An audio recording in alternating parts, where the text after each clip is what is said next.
go. Oh, hello. Hello. Somebody stop the music. Stop the music. We want to talk now. Good evening. No, good evening. Nichols. Yes, Miss Nix, how are you? I am all right. I would say, how are you? But I don't know whether to open that can of worms. No, maybe for another day. Maybe once the dust has settled on the visa and, the life in France kind of process. We'll once we're over and settled, it'll all be a wonderful story. But right now it's kind of majorly stressful. Maybe we can have a Brexit come, immigration come immigrants kind of topic. Oh my God! Now that you're on the other side of it. Don't talk to me about Brexit, honestly. Anyway, if anyone voted for it, that's fine. Everyone's entitled to their choices, but it just fucks me over. Oh, we're not in swearing this week, are we? Sorry. No, swearing was last week. Today, no, what are we talking about tonight?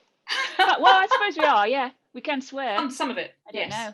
Unless that just, narrows our audience down, because I have to tick, not for children on our YouTube channel. Right, okay. Well, I think the topic of sex is probably not for children. Although, actually, Emily's been doing sex education. She's 10. Oh, I was just about to say, how old is she? Yeah, so she's been doing that the last 3 weeks. Absolutely hated it, every second of it. She's wanted to bunk off school to avoid sex education. Yeah. And for what reason? What's I mean, has she I honestly don't know. I don't know particularly why. But I've got Christian here who's 7, who runs up and down the corridor naked, flashing his willy, saying, "You've got to know about sex education, Emily. You've got to know about sex education." She's like, "I don't want to know. Put it away." Yeah, and she says, "I don't want children. I am not having children. I don't want them. I don't want to know about it." She said they're expensive. And she said they're really irritating. I'm like, well, I can't disagree, really, can I? That's a high level of self-awareness for a 10-year-old. Yeah. I'm wondering what messages. I was just going to say, I'm wondering what messages you and your wife are giving to her at home. What's that about? Because they've got to learn it from somewhere. Oh, exactly. Everything comes from home, doesn't it? Yeah. I mean, I blame TV. I mean, she must have been watching something. So yes. But Christian's anyway. all for it, and he's like, he's can't well wait up to get for it. to that time. He'll be like, "Do you want to model? I'll show you the male genitalia for you." Yes, he knows exactly. In the middle of the class. Oh my goodness and me! You'll be excuse me, Miss Nichols, you're going to have to come and collect your child from school. Yeah, I honestly don't know what he actually thinks he knows. I mean, that'd probably be quite scary. It's not a question I want to ask him, to be fair. He's but it's interesting because actually all the boys in Amelie's class were well up for it, and all the girls were definitely not well up for it. So I think there must be something in that. There's definitely a pattern there. Yeah. But interesting. So do you know any of the content? Did you see the lessons? Was it did they talk to you about it before they started doing it? No, Amelie said that this was happening, so we don't get any, there's no consultation. It's just part of the curriculum, actually. Right. But she said, who the hell knits willies and vaginas? Because these things. Was that what they were using? Yeah, knitted. Yeah. I said we should have been talking about this last month with Jen Matthews with her crocheted clits, who would have been perfect. She'd be right up there. She'd know exactly what to say with this. But yeah, they used knitted versions. I don't know whether it's to just soften the subject matter or what. I just don't know. Oh, there's so many places you could go with that. Oh yes. Oh my goodness me.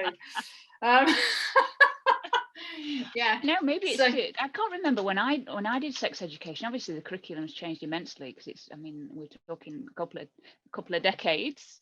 No laughing in the background. Thank you very much, glamorous assistant.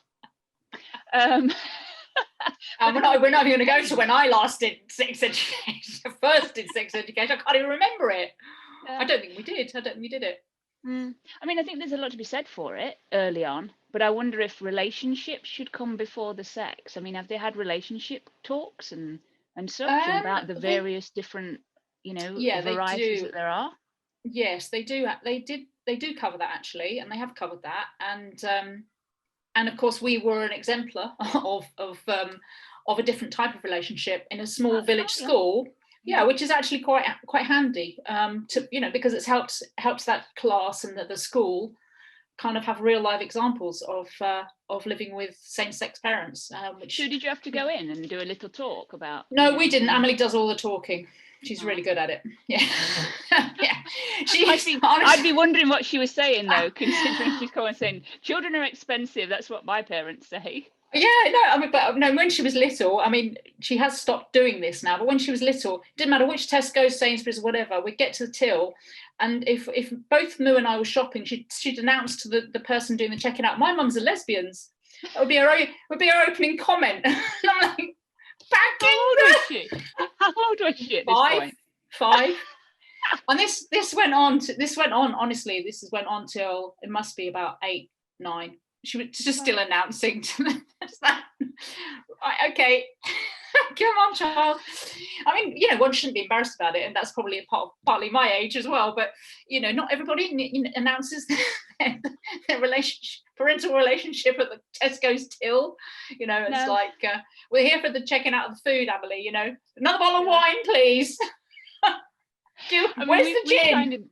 We've kind of got the same thing, because our daughter is super, because our daughter's a lesbian as well. She's like super proud that we're lesbians. So she's got us like as these author types that travel the world and do all these things, and she's forever bragging about us, to the point where her girlfriends are absolutely terrified to come to the house to meet us. So they'll be like, you know, oh, don't tell them that I do this for a living. Don't tell them that I live here. Don't tell them that I, you know, haven't passed my driving test. Don't tell them that I own a scooter. All of these things, because, you know, we're the super lesbian parents that she tells everybody about. Oh, so it's a different thing. Yeah, but it's lovely that they have that pride, you know, in their, you know, kids don't care. They don't know any different, and they kind of like confused when other children have an issue, and it's like, well, yeah, I can understand why they'd be confused, because for them doesn't mean, and that's kind of how I know I did a thing on pride the other this week, a podcast, and I am, you know, of that mindset. It's like, why should it be any different? We shouldn't be thinking any differently, you know, we shouldn't be looked at any differently. It's just is what it is, you know. It's like, it's love is love, it doesn't matter, surely. It's crazy world. That is a lovely kind of utopian kind of viewpoint, isn't it? And that would only happen if we get that education early on in school, so that kids at 5, 6, 7, etc. I mean, it's got to start in primary school, are shown that there are so many different types of relationship that are, you know, sexual, asexual, aromantic, all of the different genders, you know, and that fluidity needs to be illuminated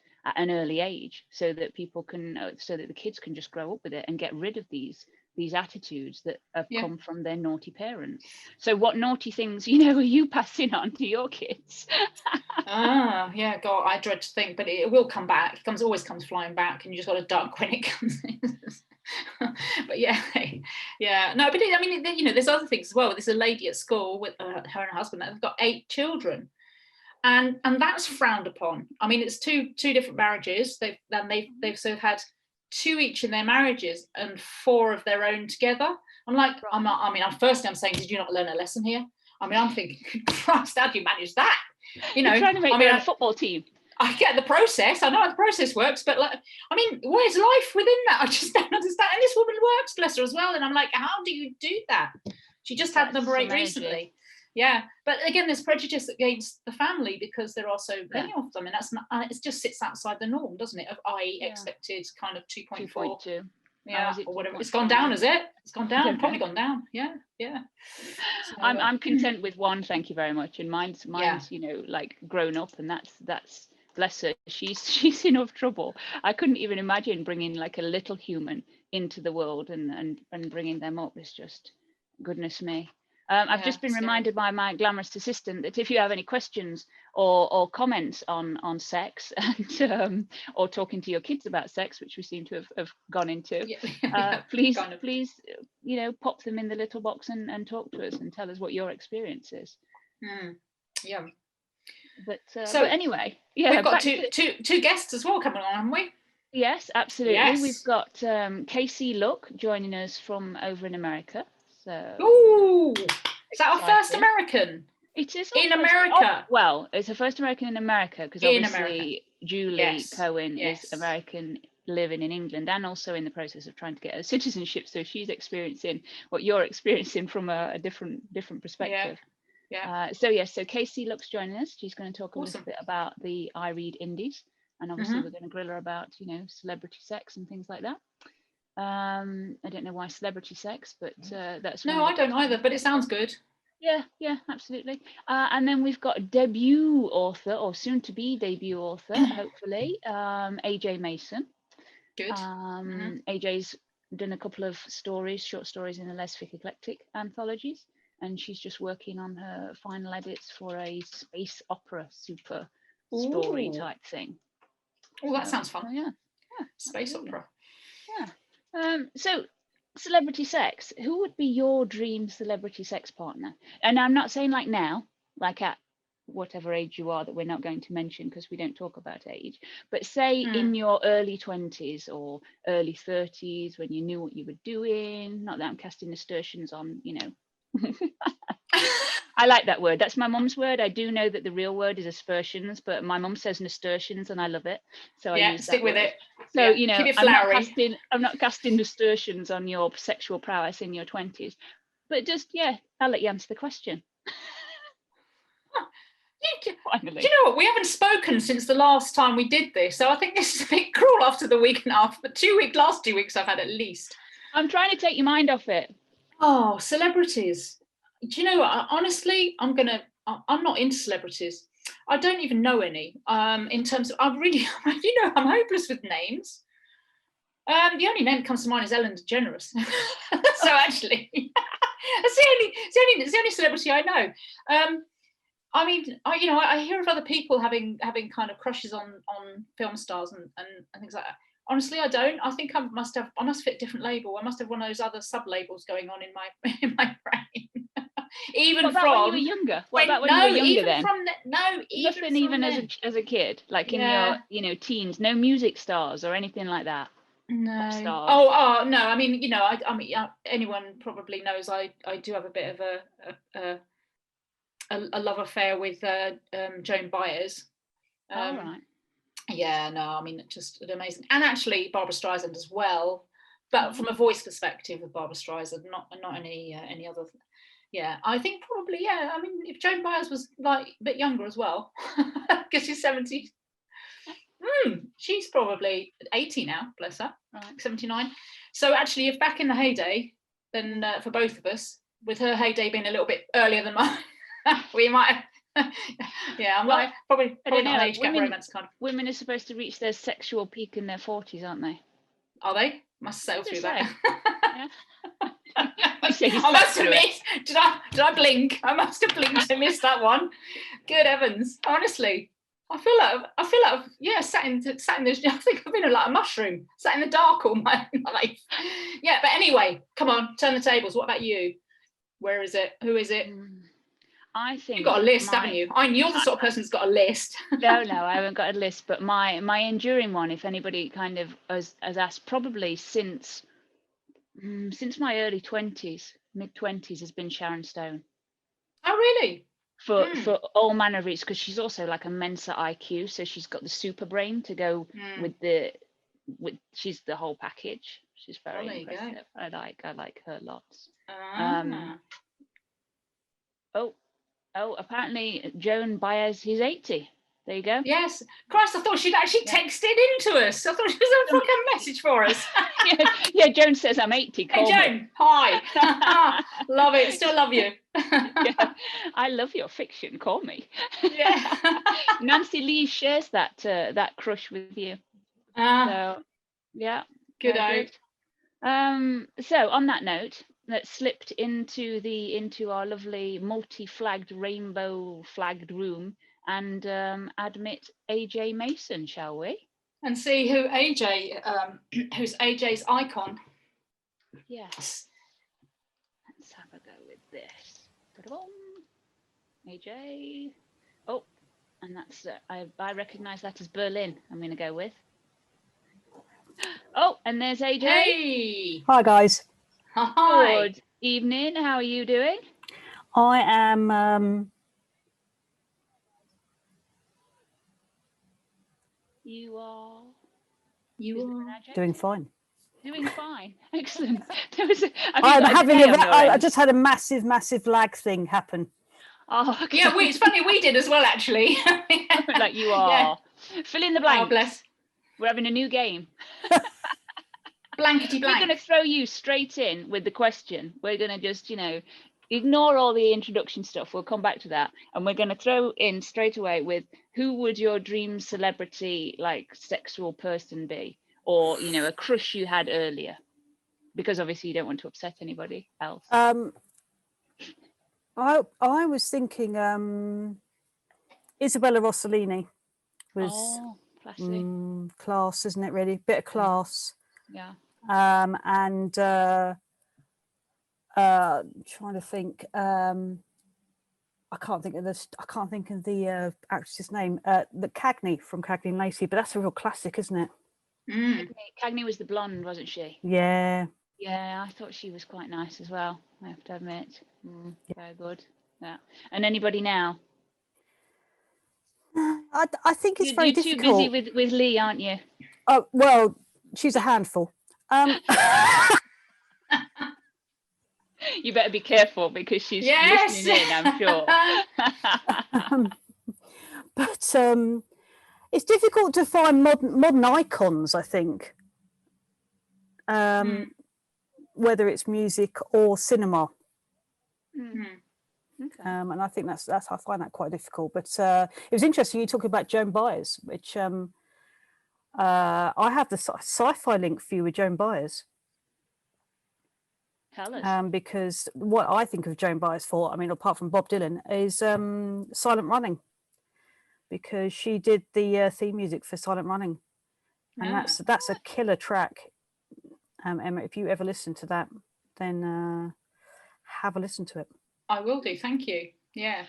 And that was a lovely segue into your own writing, AJ. I managed to introduce sci-fi this early in the conversation. Yeah, that's perfect. Oh, yes. So, yeah, you want to tell us about what you're working on at the moment?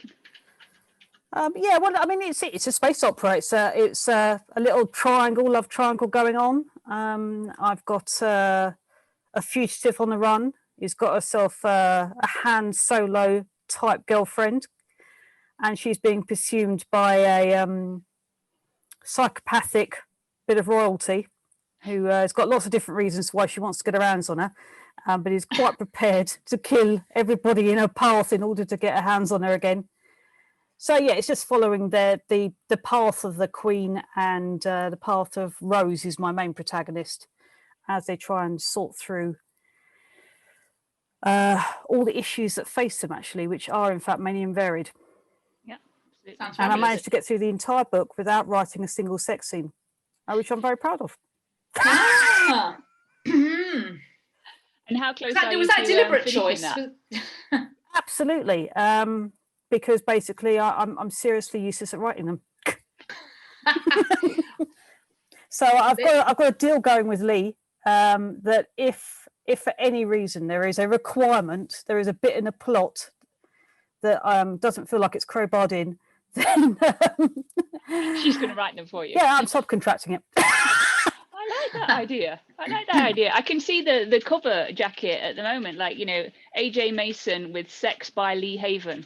Yeah, I think that would actually boost sales, to be honest with you, because she's pretty good at it. Anyway, I think that's probably getting personal. She's pretty good at it.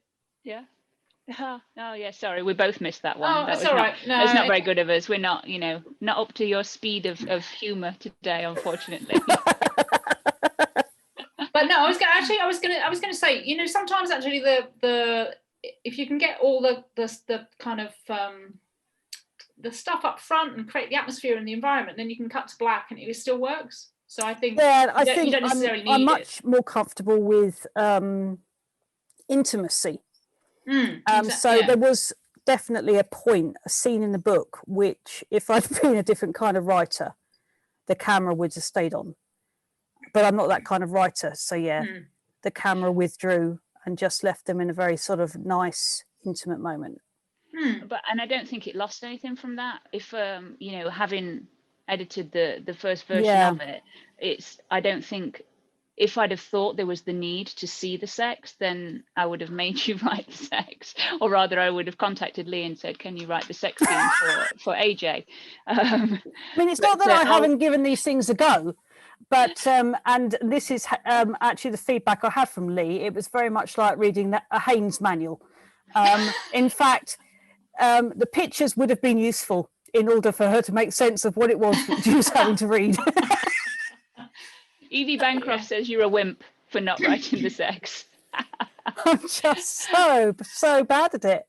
And I'm sure Valden somewhere is talking leaky buckets. Yeah. Well, yeah, sprinklers. We've actually moved on to sprinklers now. Do you think there's an art to it, or do you think it's just yeah, I think there is, because I think what Lee is able to do very well, and other good writers, is take you on an emotional journey that leads very naturally to that point, for starters. So you're emotionally involved in the scene, and then they bring all those surface feelings through without ever getting, well, in fact, the idea is don't get mechanical, but they're very, very good at just making you feel completely in that moment with the characters and caring about that moment. Yeah, and I think you're right. And also, if you make it very mechanical, it loses exactly that. Oh yeah, I mean, if you striking that balance. So I think if you like here and put finger there, and tongue there, and it's just like, this isn't working. I've gone off the boil already. Yeah, absolutely. If as a reader you're like looking at him thinking, and her leg is where, and their arms are where, how is that possible? And you start sort of moving your body around, then you've lost it, haven't you? You're not in the moment. You're not with the sex, for sure. No, yeah. No, you're not.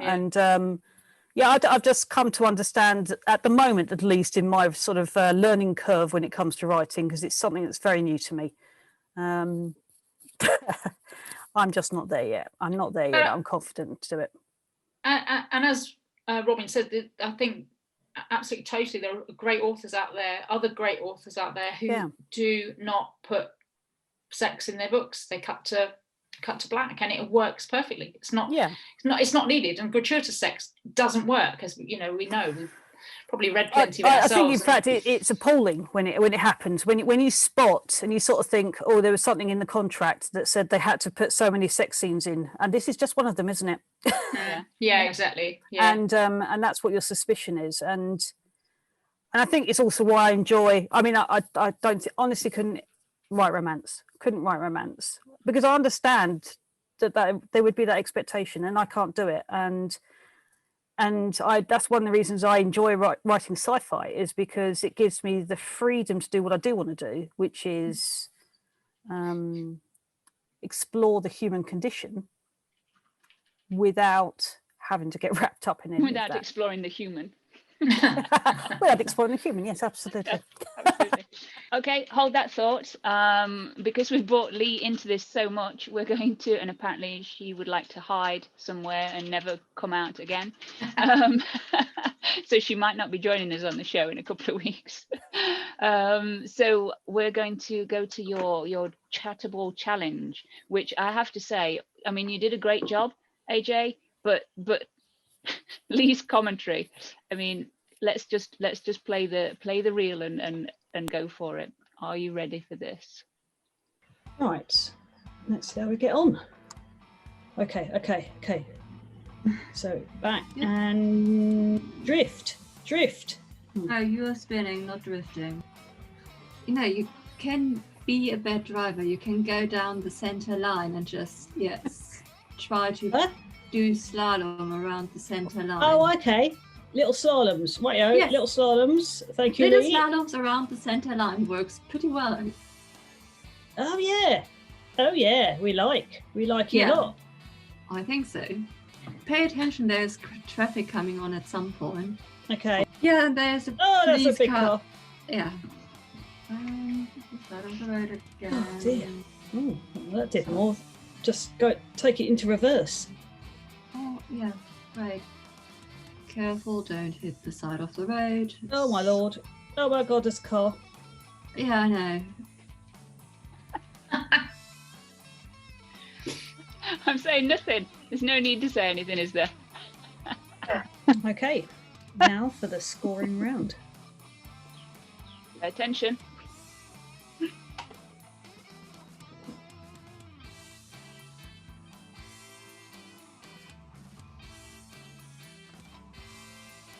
No, remember the center line, and yes, all those little drifts. Stay away from the sides.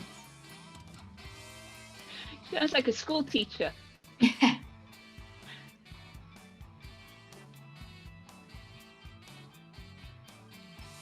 Oh god. Come on. Come on. Drift. Drift. You're drifting. Drift. Yes. Drift. Ooh, Oh, yes, no, yes. no, no, no, no, no, no, no, no. Oh, yay. Oh, yes. Hey! PB. Excellent. That is very good. And bear with me. Let's stop that. Most impressive. Very, very good. But I have to say, Yeah, I that, mean, she was you very, know, very patient, to be honest with you. You can hear her being Yeah. very, very patient. She's very It was- calm. Hmm. Yes, that's good. Cool Now- as a cucumber. Unfortunately, I have just realised that in my super preparation for the show, I have not done the Chatterball Challenge grid. But I believe, if memory serves, that puts you into a very reasonable second place underneath the amazing Evie Bancroft. Well, I mean, I'm competitive rock. gutted that I haven't got past Evie, I have to say, actually. I mean, I was like, come on, but You have to come back respect again. to her, I now know how difficult that was. Anyway, shall I show you what you missed out on? Because actually, we do have Come on then, come on then. Now- Come on. now I'm all agog. the official prize, Oh! Look which at is that. one of two, a set Dum, of. dum, dum. Oh! Now you wish you tried harder, don't you? No. There you go. So there's there's two of them. A Can I pair. point this trophy instead? Oh, you want the, yeah, actually, that could be second place, couldn't it? Yeah. Yeah, the plastic. We'll squish the plastic thing down because I think it melted. It melted. After It's came melted. to the show last month. It did not survive the trip very well, did it? That was that one summer's day we had. Yeah. I was in the car. I Yeah. think Evie's going to take a lot of beating. So respect to her. Yeah, Well, now people absolutely. have seen what's at stake. It might inspire a little bit extra effort, hopefully. Yes. Yeah. But well done. Thank you for Well, participating in You'll have that. to come back and have another bash. When's the book out? As soon as I get my editor, my edits. All right. Anyway, moving on. She's I've only giving me been the right waiting. beady How right long now, okay? I'm trying to think. Have I been waiting 2 months for them to come back? At But least. I'd rather you take your time and do them properly than like rush back and have them in 2 weeks and then I'd be like, what about this? What about that? What about the other? And where's my sex scene? no sex scenes. No sex scenes. Oh, brilliant! So Great thank you stuff, very AJ. much for joining us. Well, Time thank has- you very much time for has having me. flown. Oh, somebody just said, Claire says she is impressed with, they're impressed with AJ's driving.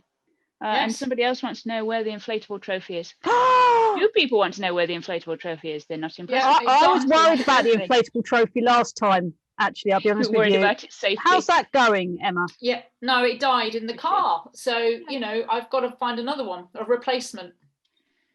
Yeah. But, if people would prefer the inflatable trophy, I'll get a brand new one.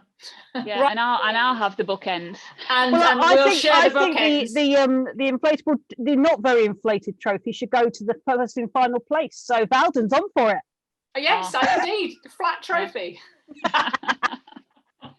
Cool. All right. Thank you Brilliant. very much, AJ. We will speak to you. Thank you very anon. much, guys. Cheers. Bye bye. Take care. Ciao.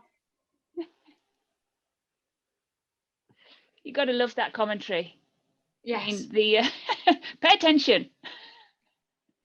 Yes. Just- Do Slalom, little slaloms. That's Little right. slaloms. She's talking to a Very 4-year-old. sing-song. Beautiful. Yeah, it was lovely. Oh, that's good. Brilliant. Bless her. She didn't actually wanted to be muted out. Oh no, can't have that. We need all we need all the goss. All the goss. Absolutely. Yeah. Yeah. Correct. So going to sex scenes, AJ was saying that she doesn't want to write them, and that there's an expectation in romance novels to see them. I think that varies depending on the book, doesn't it? And the definitely. readers as well. Not that you don't write the book for the reader, but some readers like Fade to Black, some readers like explicit sex.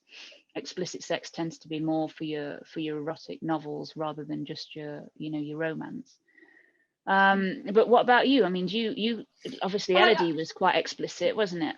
But still very much a romance. Yeah, definitely. And it just does. It's so driven by the characters and the story. And I think for me personally, I have to just let it go where it goes. And sometimes they get to a sex scene and I go, oh, really? I wasn't really planning for that right now. But actually, if you go with it, certainly this is just the way I work. But going with it and allowing them to go through that process.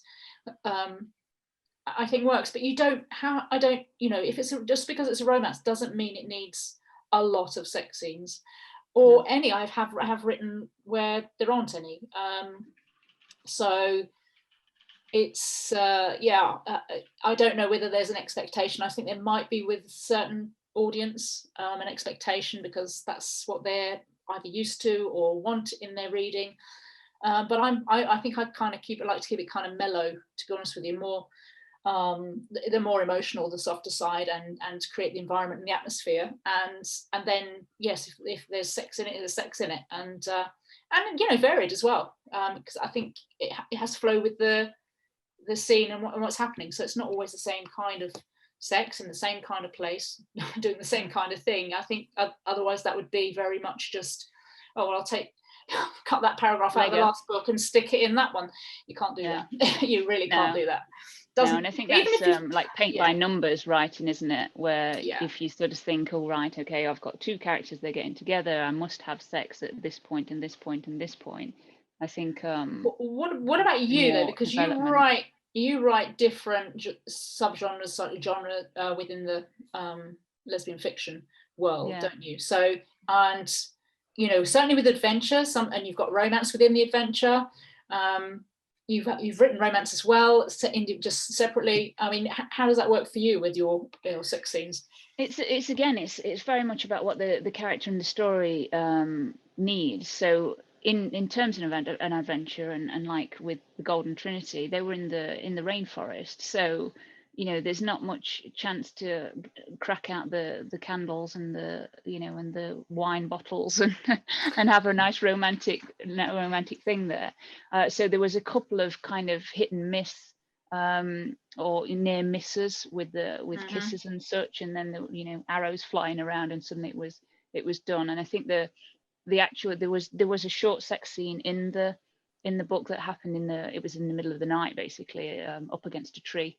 So it was very much a quickie and a sort of an explosion of emotion.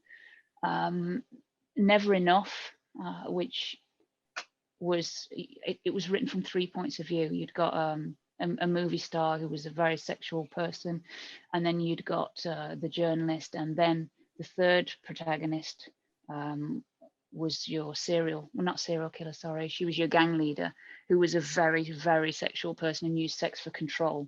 So there was quite a lot of sex in that book, but it wasn't, to me, it wasn't gratuitous. It wasn't like, oh, I'm going to put a sex scene in here to shock. It was about that character and how she used it to control people, and also how she did like violent things, and then that kind of excited us. So I've done a variety of things, and it's very much about what the character and the story need. And like you say, you sort of get to it and you think, oh, actually I'm almost at the end and I've not had the sex scene, because it's the story hasn't flowed that way. It hasn't needed it, and there's been more of the emotional connection and the time chatting and doing things and engaging in other activities that's meant that you haven't actually necessarily needed to see the sex. But I do think there's there's a need for it towards the end. In a traditional romance, more now you're getting a lot of different kinds of romances and asexual characters where obviously the emphasis isn't on the sex, it's on the emotional connection. So in that kind of book, then there is no expectation for a sex scene, unless you're going to completely go against the character, which then your reader's not going to be very, very happy about. I enjoy writing sex. So it's not like I kind of get to that point and think, oh, I'm just gonna leave that, which I know there are people that think, okay, I'm gonna insert sex scene here, but I just want to get to the end of the story and then I'll go back. But I really enjoy writing the sex.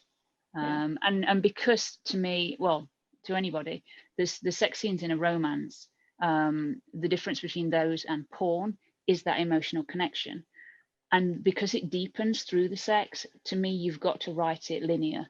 For me, I have to write it linear because that emotional connection deepens and then impacts on how they're going to interact further on in the book.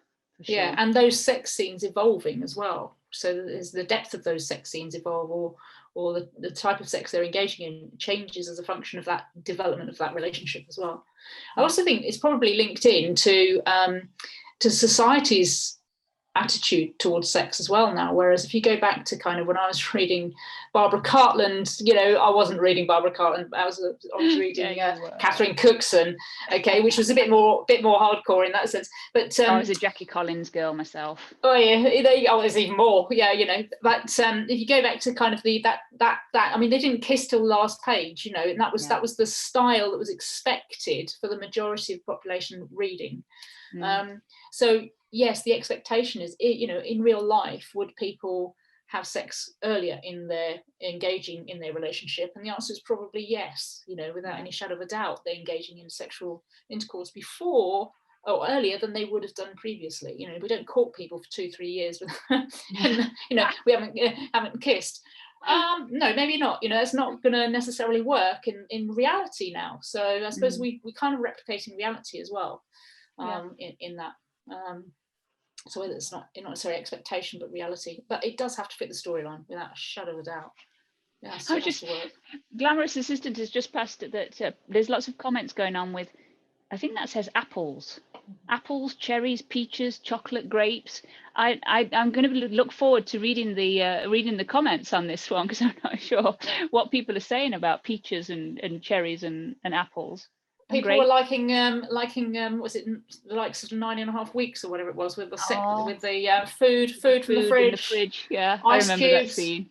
Ice cubes. Yeah, ice cubes.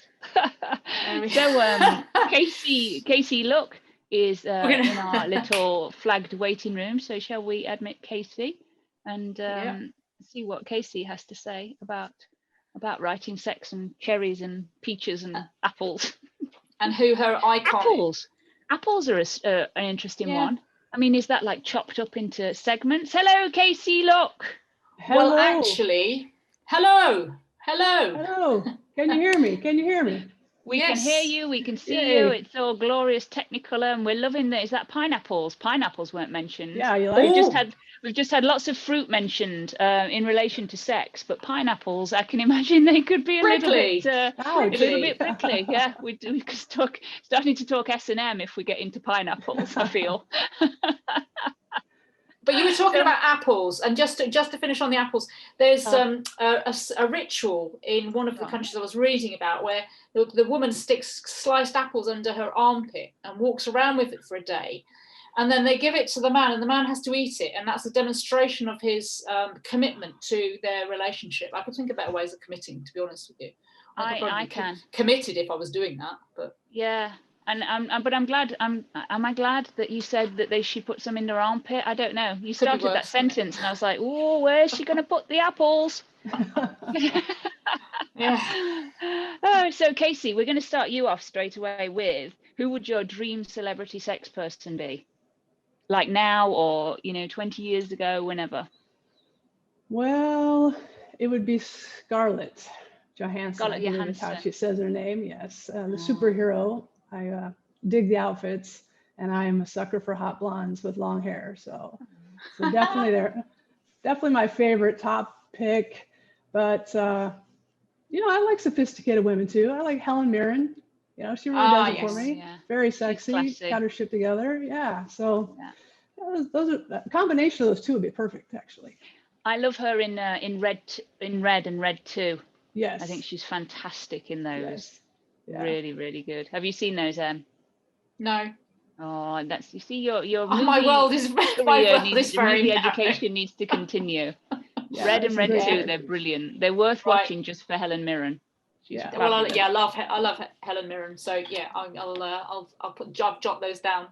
Yeah. Red and Red 2. Thank you. So we're going to then suspend our little sex talk momentarily then to talk about your newest venture, KC, iReadIndies. Do you want to tell us a little bit and the audience a little bit about what you're trying to achieve with that?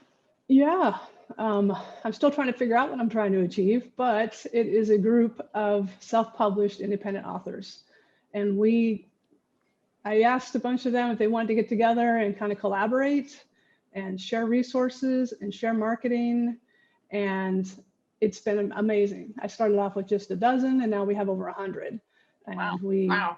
Yeah. So we're having a masterclass. I mean, this is legit. We're advertising heavily at GCLS Virtual Conference, and we have a newsletter. So it's only been alive for like 2 months, but it's gaining some serious momentum. And I noticed that it's gone wildfire. Yeah. Great. Yeah. Brilliant. Thank you. And good. And hopefully your one of your aims is going to be to quash some of the myths about self-published authors, the negative myths. Yeah, that's definitely one of the goals. And the masterclass is just to discuss the difference between the indie author types of indie authors, because there's real confusion now around this all of a sudden. And then, of course, to raise the bar, to kind of have a stamp of quality that people can relate with iReadIndies too, and people can join us and get assistance, resources, whatever they need. So, yes. So that's great to know. Are you looking for more new authors, indie authors coming to engage with you still? Yes, absolutely. Whether they're established or if they have a book and they can't decide yet, we have mentors. We've already had a couple of people reach out and say they want to know what's what. And I've found a mentor amongst the members. So yeah. No, it's brilliant. Yeah. And what kind of drove you to starting that? Well, I was actually in a meeting and there was discussion about publishers, and there was not any mention about indies. And I, being a self-published indie, took a little bit of offense, actually, that we were not being considered. And so I thought, how can I fix that? We need to have a majority of people, so we have some power behind us. So we can represent in different communities along with the publishers. And by collaborating, we've been able to do that already. So yeah. I mean, the thing is, I would say that some of the criticism that indie authors get, I saw there was a thread on there that, and I think it was Claire Heighton Stevenson that differentiated indies with a capital I to indies that weren't of a. They're the ones that kind of have brought on that negative reaction in terms of editing quality, cover design quality, just putting out something that they haven't had looked at properly, or maybe their wife or their best friend said, oh yeah, this is brilliant. So I mean, how are you going to work on fixing that?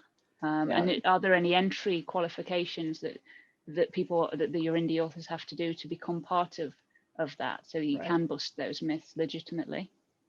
Well, so one thing that I am doing is we're going to have an author survey among our group to find out, are you using an editor? Are you using proofreaders? How are you?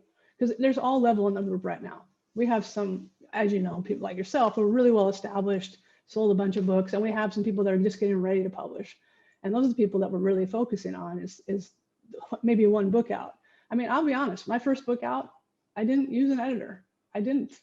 And I had to go back a year later and hire someone to fix it because I realized it wasn't up to par with what it should be. And I have a little bit of, mixed feelings about that, because self-publishing does allow you to do that.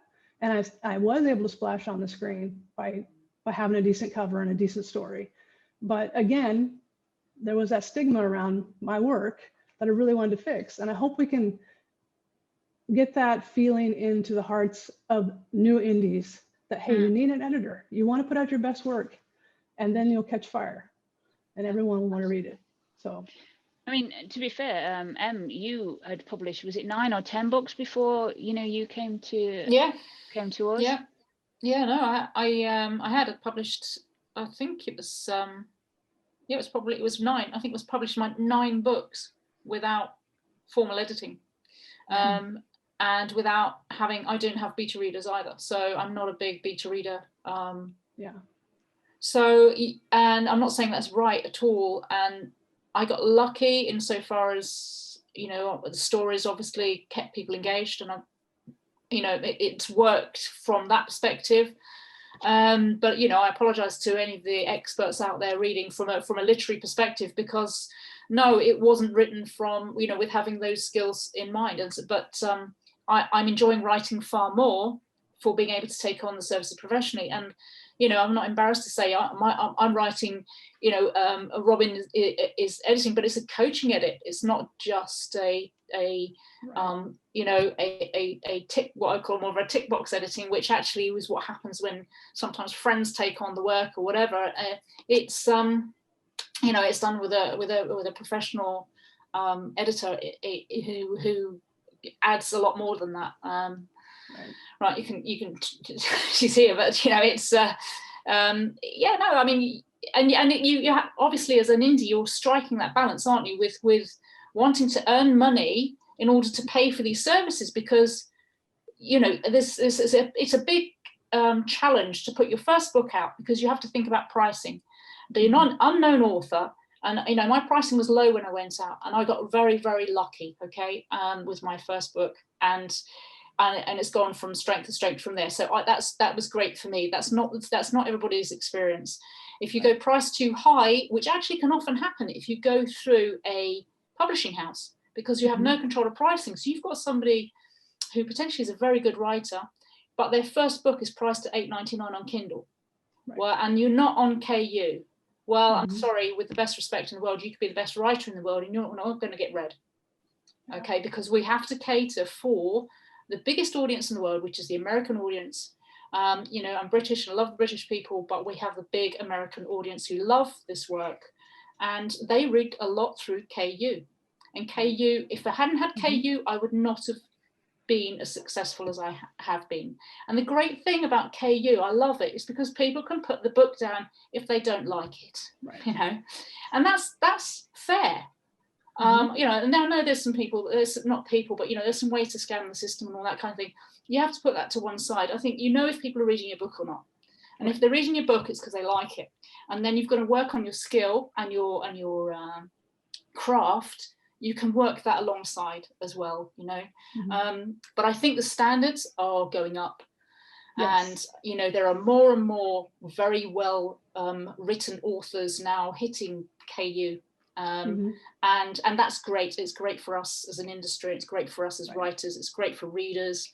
Nobody's going to lose out of that, But I think it will be brilliant start to challenge the publishing houses, because we can price differently. And it doesn't mean it's not a reflection of poor work. It's a commercial choice, and as a new author, especially, you need visibility. So how do you get visibility if your book is not up in the charts? And how do you get it up in the charts if you're outpricing yourself? Because and so there's so many combinations. It's not simple, and it's getting more complicated because there are more authors now fighting for those positions on Kindle. And on Amazon. I'm gonna stop you there because you're on a full-scale rant there. Yes, I'm passionate about it as well. I'm very passionate about it. I love it. I love it. Yeah, Evie says that's amazing. This is for Casey that you're doing this and putting so much effort and emotion and work into it. So and Evie is at the moment kind of wavering between looking at traditional and indie publishing. So it's good for her to know that this support group is slowly building. Right. And Valden loves your cat, who keeps making a little appearance, and walking across the bottom of the screen and the top of the sofa and such. Well, yeah. have And 3 my cats. glamorous assistant says lots of people are making dirty comments about sex, even though we've We've paused moved that. on. Oh no, There's- sorry, they're making dirty comments about the cat. I don't. Oh no. Yeah, no, we don't want to go there. We're not Yeah, going don't there. go We're not there. going there. We're So having I such tell a you what, then. sophisticated conversation, and I then know, that and now then the somebody tone brings has just it got down. lowered. Honestly, Terrible. I don't know. So on Casey. that note, well, So- let's just zoom into this. yeah. I hope you did well, because this is Oh. what it was all. This is what it was all. This is the trophy. One of 2 bookends. Very nice. Very nice. Yes. Yeah. Handcrafted by my wife. Very nice. Yes. So Anyway, you might not have won, in which case it was just difficult. Just a for nothing. tease. Just a tease. okay, so hopefully you will have seen the teaser lap that Casey did for us. So we're going to go straight into the actual show lap for you, and here it is. All right, one more try. Now that I know the objective here. Okay, hit it. Hit it. I'm trying to get to the finish line here, as well as drift. Ready? Where's the car? Where's the car? Looking good. Hey, so you know you're supposed to be twisting and turning. I'm looking good. I'm picking up some There you speed. go. I'm in, yeah. Nice spin out. There's a twist and turn. There we go. And we're off. Yes. I didn't have a narrator with me, all by myself here, so I didn't have anybody coaching me over the shoulder like our last guest. Oh, I bless you. know. I feel like that's like what should happen for the next Yes. next few people. Yes, it makes a difference. Watch this. Watch this. Watch this. Woo! Yay! Yes. She won't be able to see it. Yeah. It's all right. Oh. The glamorous assistant has said, tell Emma to read the comment from Gloria Moore, but you won't be able to see that comment. So Oh, okay. maybe later you can look at that. I will do. So thank you for the for participating in that. I'm afraid that is possibly the lowest score that we've got. Oh, I think excellent. Because I think didn't really that get it. it might even be less than Valden and her long-suffering wife. I'm not sure. I've got a vague feeling that she might have gone 200. So maybe you haven't gone into last. you haven't place. beaten Valden's bottom. No, not Wow. Valden's bottom. Haven't beaten her But bottom. Okay. There are runner-up prizes of these nice little nice Nice. coasters. I will So happily we'll take that. we'll Yes. send you one of those out at the end of the season. Woohoo! Fancy pants. Yes, excellent. Great. Okay. And what about writing sex in your books, Casey? 'Cause, I mean, how many books have you written now? I'm getting ready to publish my 13th. Okay. Actually, And when did you start? 3 years ago, about a little over 3 years ago. Yeah. So that's So like a book May almost of every quarter. May of 2018. So yeah. Excellent. So, And writing sex scenes, how do you find them? That face says it all. So I don't know if you've read the Lesbian Billionaires series. I haven't, I'm afraid. That first book is basically a lesbian sex manual, Best. pretty much. Right, everybody's Do got you that. enjoy writing the Billionaires sex then? series. Say it again. Billionaires series. First one. Start with the first one. You get your sex in all in one book, and then if that's your thing, that'll be Yeah. Get it now on Amazon. There we go. Yeah, there's your Please plug. do. Please do. There's sex in the first 2 pages, I think, and it doesn't stop until the last 2. So it's Wow. yeah. Is that the billionaire lifestyle? Is it? That's the way it works. I hope so. Yeah, when I get to it. We're hoping. Oh, Yeah, if brilliant. you've got to work, that's all you have to do then, isn't it? Yeah, exactly. But I do unlike a lot of my peers, I do like writing sex scenes. Yeah, good. Yeah. I mean, I just like sex. I'm gonna just admit it. My mom's watching, but she probably already knows this because she's one of my proofreaders. She actually Right. proofread that book. Go figure. Yeah. Yeah. And I like to talk about it, have it, all of it. I have no problem with sex. There you go. So, You know what? You're going to have a few fans after this. If you haven't had, if they're not watching and they didn't know you before, watch this space, kiddo. I'll be on there. Billionaires, I want your sex. Yeah. Excellent. Cool. Brilliant. All right, then. Thank you very much for joining us, Casey. And, the best Can I of just luck ask? with, Sorry, can I just ask if you've got a? iReadIndies. have you got a book coming out at all soon? A next one? Yeah, actually, yeah. Thanks for reminding me. I do have one coming out at the end of July. It's part of the Darkness series. So if you've read Darkness Falls and the 3 books after that, this is the next book in the series. So if you're a fan and there's kind of a cult group that follows it, yeah, that's coming out in July. So oh, brilliant. look for it. Yeah. Well done, you. Sorry, yeah, just one last thing, just before we let you go. Would you be willing to give away perhaps one of your billionaire series to the dirtiest comments that we've got? Because apparently they're quite filthy. Yes, absolutely. I'll tell you what, I will autograph it to that person and mail them the paperback. Perfect. So I need it to be dirty. I need that comment to be dirty. Oh, it's going to be Well, there's apples and cherries around, so there's got to be some dirt around there. Excellent. All right. So best of luck with iReadIndies. And, well, keep in touch, and we will have you on, next season to talk come about back again. more. Thanks. Yes, definitely. Cool. Yeah, bye-bye. Well done. Bye-bye. Thank you. She's gone. Yeah, what a brilliant. No, that's super cool. That iReadIndies. iReadIndies, yeah. iReadIndies Author Central, which is obviously for the independent authors, and then there's iReadIndies Reader Central that they're trying to build up. I think it's just under 500 members at the moment. So for 2 months, that's really good. Yeah. So if you're a reader, hop along there, because that's where you'll find some great new talent that you might not have found before. Absolutely. I think that's the key thing, and it's it's good because as I say, I could talk about this quite a lot probably, so I won't talk about it anymore because we must be close to 9 o'clock. Yes, and we should go back to sex, because I am the queen of research.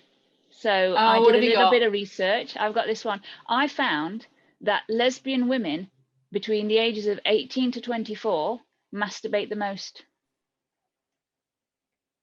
You haven't got anything to say about that, have you? Is there a time lag, or are you just blown away with thinking about 18 to 24-year-olds? Come on, do you think I remember when I was 18 to 24? Oh, Christ, I can't remember last week. I can't remember last week. I've got one that this is really not for this audience, but ancient Greeks. Okay. Oh, I've got to find it because I want to get this right. It's the public masturbation ceremonies in ancient Egypt. Sorry, this would be one for your wife, for one of when she's doing a research for things. Yeah, the news. The men would spiritually masturbate. I don't know what a spiritual masturbation is, as opposed to just general. I anyway, assume that's not physical. into the Nile to assure and to assure. I'm going to stop you there, because you know how you said that wasn't for this audience. I mean, it probably wasn't definitely. I know, but I mean, who'd think of that? Who thinks that's actually? Anyway, I've never swam in the Nile, and if you have, it doesn't even bear thinking about, does it? No. Going back to maybe research more good for this audience. Apparently, we're having sex longer than our heterosexual counterparts as well. So well, 5 minutes instead. 5 minutes instead of 3. No, 30 to 60 minutes instead of 10. There you go. So there you go. And apparently 75% of lesbians orgasm, compared to only 62% of heterosexual women. I'm surprised it's even that high with heterosexual women, to be honest with you. I think some people are lying. They're just wishing. Yeah, they're hoping. They don't even know what it is because they haven't tried it on the other side. Have you ever been caught in a compromising situation, shall we say? Well, no. Or are you going to go with I can't remember last week, so no, I'm not going to tell you anything about that. No. Well, you see, that was the whole thing about being in the military, is you had to not get caught in a compromising position, because that would be your job. End of your career. Yes. Yeah. Boom. So I mastered the art of not getting caught and not getting caught in a compromising position. Yeah, outside of that, no, I can't remember. What about you? Come on, I bet you have. Yes. Look, you're blushing. There's always a darkening of your skin. No, it's warm in this room. I think the heat. I think Bray put the heating on. There are ones I can't mention because Glamorous Assistant is next to me, and I will. Yes. Was Was party, so I'm not even allowed better. to. I'm not allowed to divulge. I think probably my ever I could never talk about it. I remember one. I went to San Francisco when I was 20, and in a very open relationship, shall we say, and I was in a hotel room having the sex. And it was before hotel rooms always had their own ensuite bathrooms, and I think it was when people just used to walk into places, and basically the maid just walked in. I have never moved so fast. I was just like rolled off the bed, thud down the side, put in the duvet, Leaving some comforter, I should poor. say. I was like, what? Oh my goodness! You just say, woo! Duff, the door went. Oh, brilliant. So yeah, maybe there's another competition in that, isn't there? Somebody to compromising sex. Yeah. Tell us your compromising sex. What's it? Dirtiest comment or the most compromising sex position. Although I mean now we're actually running over because this is just Everybody gone home. No, we've got over our time, so people aren't going to have much time to comment. So we will leave the comments open. Carry on commenting with your filthiest story, and give us some ammunition for our next books, definitely, and for yes, those definitely other authors that are listening. So on that note, shall we play our little? I shall say goodbye from Nichols and goodbye from Nix. Have a good night. Yes, absolutely. And we shall play our lovely little music.